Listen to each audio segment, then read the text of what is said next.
There is someone you cannot stop thinking about. Or there was, once, a face that lived behind your eyes, a name that surfaced in quiet moments without invitation. You called it love. You were sure it was love.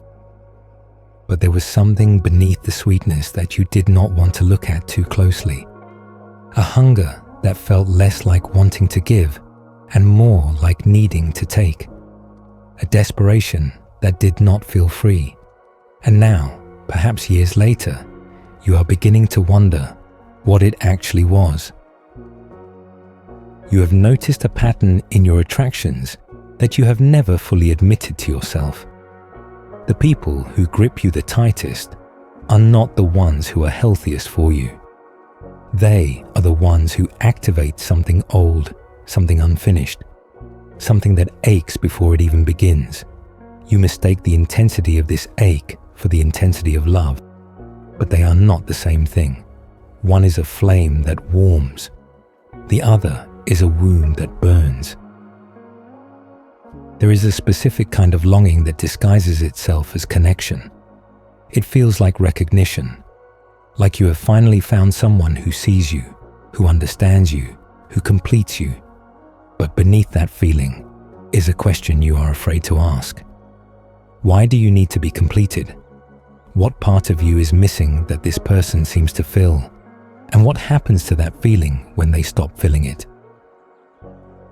Carl Jung spent his life mapping the hidden geography of the human psyche, and one of the territories he understood most deeply was the one we call love. He saw that much of what people experience as love is not love at all. It is projection. It is the unconscious casting outward of unmet needs, unhealed wounds, and undeveloped parts of the self. The person you fall for is not a person. They are a screen, and onto that screen, you project everything you have failed to integrate within yourself. This is why the early stages of intense attraction feel so intoxicating. You are not just meeting someone new. You are meeting yourself, the parts of yourself you have disowned, repressed, or never developed. When Jung described the anima and animus, the unconscious feminine in men and masculine in women, he was pointing at exactly this phenomenon. You fall in love with what you have not become, and you mistake that fall for finding another person. But projection is unstable. It cannot survive contact with reality. The person you have projected onto will eventually fail to match the image. They will say something wrong. They will disappoint you. They will reveal themselves to be a flawed, separate human being with their own needs and limitations. And in that moment, the spell breaks. Not because they changed, but because you are finally seeing them. And what you see is not what you fell for. This is why so many relationships collapse in resentment. The resentment is not really about what the other person did or did not do. It is about the loss of the projection.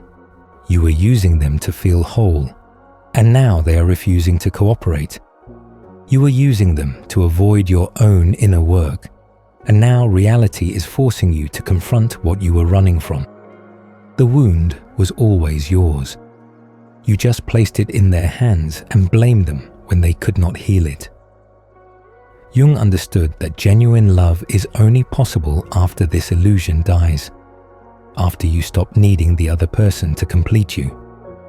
After you have done the slow, unglamorous work of meeting your own shadow, integrating your own projections, becoming a whole person on your own. Only then can you see another person clearly. Only then can you love them for who they actually are, rather than for what they represent. But this work is painful. It requires sitting with loneliness rather than escaping it. It requires feeling the wound rather than covering it with another body. It requires asking yourself questions that have no comfortable answers. Why do you need to be wanted so badly?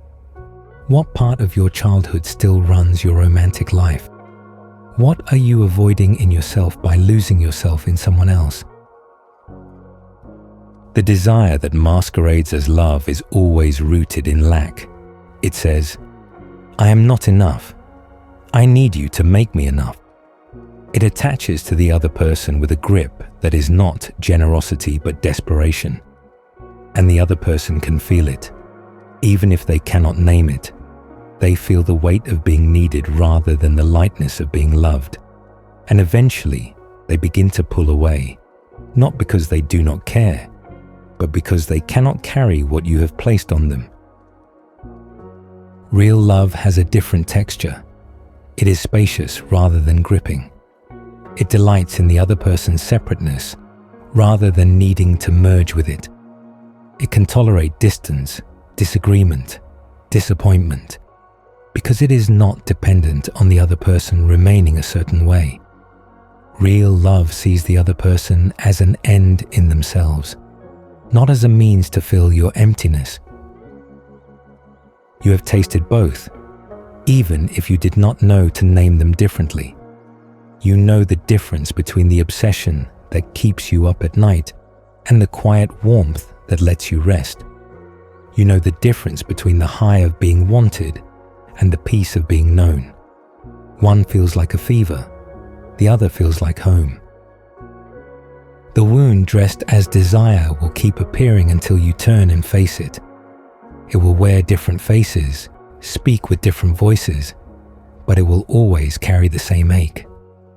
The only way out is through the loneliness, through the grief, through the long road of becoming someone who does not need another person to feel real.